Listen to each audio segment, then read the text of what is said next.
Hey guys, Jack the foster mom here. I just had some updates for you on the Grimes case. The first thing that we figured out is that the reason we weren't finding any information out from the hearing that was last Friday is because it was rescheduled for this Friday. And apparently that is a bond hearing. So tomorrow, which is Friday the 9th, they will have a bond hearing in Blount County, Alabama, for their capital murder charges. Another thing that we found out from a source is really interesting to me. The Grimes family had a house fire a year or two ago, and due to that, they've been living in what has been described as campers. I find this really interesting because that's a really long time to not have a residence, and for a child welfare system to continue to allow placement of foster children in your home when you don't have a home is really questionable. This brings up a lot of different questions for me.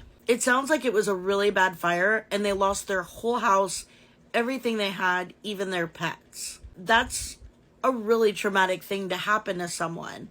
And I have to say, I've met a lot of people in my life who have had big house fires like that. There's something about your house burning with all of your things in it that, in my experience, has really seemed to cause a lot of struggles for people with mental health. I do wonder if they have been struggling with mental health since the house fire, and if that had any play in their lack of action in caring for their foster son, Zeke.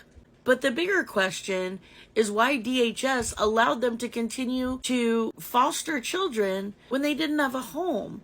If you're living in campers, and again, we don't know the details of these campers, maybe they're really nice campers, but I believe you need to have an actual residence in order to legally be a foster placement. That brings up a whole new realm of questions about why it wasn't just maybe a couple months they've been in a camper, but for years since their house fire, they've been living in a camper instead of a house with all of their children, including foster children. So I'm wondering what the rules are in this area. Were they following the rules? Were they being properly monitored by DHS?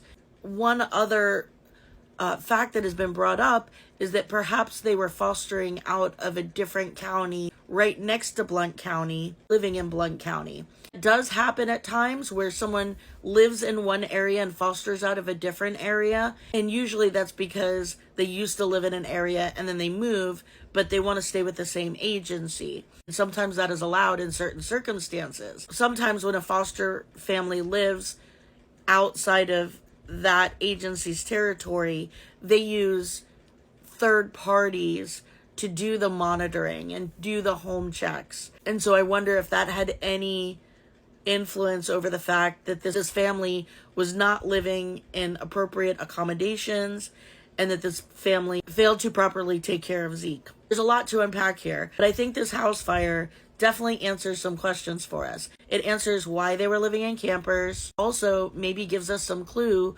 onto some of the possible causes for mental health conditions that could have created these circumstances. But then again, we continue to wonder, will DHS accept some of the blame for not properly monitoring and qualifying this family based on their accommodations and ability to parent? Obviously, we have the bond hearing tomorrow, and I am starting to get a little more information from multiple sources. So stay tuned. Make sure you're following me if you don't already, and I'll keep you updated on the Grimes story.